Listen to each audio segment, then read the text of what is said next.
تو بھائی کے ساتھ تھا، بہنوں کے ساتھ تھا، اپنی برادری کے ساتھ تھا. ایک دن اللہ کے ذکر سے غافل ہو گیا، ذکر کرنا بھول گیا، ذکر کرنا چھوڑ دیا، تو شکاری نے مجھے پکڑ لیا اور پکڑ کر کے پنجرے میں قید کر کے آپ کو تحفے میں دے دیا.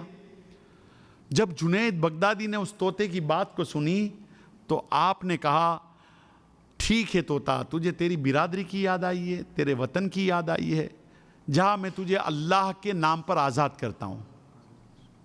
پنجرے کا دروازہ کھولا، طوطے کو آزاد کر دیا. وہ طوطا روزانہ حضرت جنید بغدادی کی بارگاہ میں حاضر ہوتا، تھوڑی دیر آپ کے پاس رہتا، پھر چلا جاتا. برسوں تک یہ دستور رہا.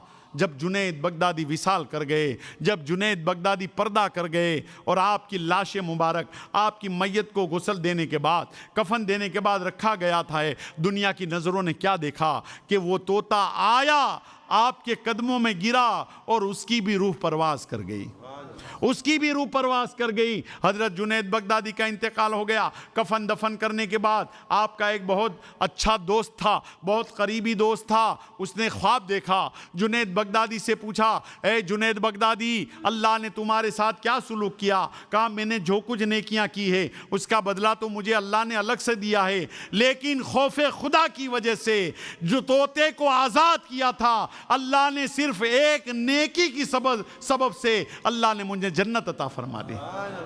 تو یہ ذکر کی بات ہے. اللہ تبارک و تعالی ہمیں ذکر کرنے کی توفیق عطا فرمائے. اللہ کی یاد میں مشغول رہیے، اللہ کا ذکر کرتے رہیے، تاکہ اللہ خوش ہو جائے گا. اور جب تک اللہ خوش رہے گا ہمیں کوئی مصیبت نہیں آ سکتی، ہمیں کوئی تکلیف نہیں آ سکتی. اللہ تبارک و تعالی ہمیں ذکر کرنے کی توفیق عطا فرمائے. ناظرین، بغز وجہ کی سید پیر قدرت علی شاہ مسجد میں منعقدہ محفل ذکر مصطفیٰ صلی اللہ تعالی وسلم نام سے منسوب پروگرام صلاۃ السلام اور دعا سے اختتام کو پہنچا. یہ پروگرام بھی پائے تکمیل کو پہنچ جائے گا. آپ کی توجہ کے لیے شکریہ. اگلی ملاقات تک انور کو اجازت. السلام علیکم ورحمۃ اللہ وبرکاتہ. ہم غریبوں کے آقا پہ بے حد درود، ہم فقیروں کی سربت پہ لاکھوں سلام. مصطفیٰ جان رحمت پہ لاکھوں سلام. شب اسرا کے دولا پہ دائم درود، نوشے بزم جنت پہ لاکھوں سلام. مصطفیٰ جان رحمت پہ لاکھوں سلام. غوث اعظم امام التقیٰ والنقیٰ، جلوہ شان قدرت پہ لاکھوں سلام. مصطفیٰ جان رحمت پہ لاکھوں سلام. کاش محشر میں جب ان کی آمد اور بھیجے سب ان کی شوکت پہ، مجھ سے خدمت کے قدسی کہیں ہاں رضا. مصطفیٰ جان رحمت پہ لاکھوں سلام. شمع بز میں ہدایت پہ لاکھوں سلام. الصلاة والسلام علیک یا رسول اللہ، الصلاة والسلام علیک یا قاسم رزق اللہ، وعلی آلک واصحابک یا شفیعنا یوم الجزا. کہ اللہ ہم گناہوں سے شرمندہ ہے، ہم اپنے گناہوں سے توبہ کرتے، ہماری خطاؤں کو معاف فرما. یا اللہ ہمارے دلوں کو اخلاص کے ساتھ اپنے دین کی طرف پھیر دے. یا اللہ ہم کو سچا اور پکا مسلمان بنا دے، نماز کا پابند بنا دے، ہماری عبادتوں کو قبول فرما. یا اللہ ہمارے قدموں کو صراط مستقیم پر قائم رہنے والا بنا دے. یا اللہ بے روزگاروں کو حلال روزی نصیب فرما، قرض داروں کو قرض داری سے نجات دے، بیماروں کو بیماری سے شفا اور تندرستی عطا فرما. پروردگار عالم جو بے اولاد ہیں انہیں اولاد عطا فرما، جو اولاد والے ہیں ان کی اولاد کو نیک و صالح و فرما بردار بنا دے۔ پروردگار جن کے بچے اور بچیاں جوان ہیں غیب سے رشتے بھیج دے۔ پروردگار پورے عالم کے مسلمانوں کی جان مال عزت کی حفاظت فرما، اسلام کا بول بالا فرما، فلسطین کے مسلمانوں پر اپنا رحم فرما، اپنا فضل فرما، اپنا کرم فرما۔ پروردگار عالم پیر سید قدرت اللہ شاہ مسجد میں ہم حاضر ہیں، پروردگار آج کی اس محفل کو اپنے حبیب پاک کے صدقے میں قبول فرما۔ غوث اعظم کا فیضان عطا فرما، غوث اعظم کے صدقے میں اٹھے ہوئے ہاتھوں کی لاج رکھ لے، ہماری ہر جائز تمنا کو پورا فرما، جائز مقاصد کو پورا فرما، جائز آرزوؤں کو پورا فرما۔ جن جن حضرات نے دام درم قدم سخن حصہ لیا نے دین اور دنیا کی نعمتوں سے مالا مال فرما۔ ان اللہ و ملائکتہ یصلون علی النبی یا ایھا الذین آمنوا صلوا علیہ وسلموا تسلیما۔ اللہم صلی علی سیدنا مولانا محمد وعلی آل سیدنا مولانا محمد بارک وسلم۔ صلاۃ و سلام علیک یا رسول اللہ صلی اللہ تعالی علیہ وسلم۔ سبحان ربک رب العزۃ عما یصفون وسلام علی المرسلین والحمد للہ رب العالمین۔ اللہ اللہ اللہ اللہ اللہ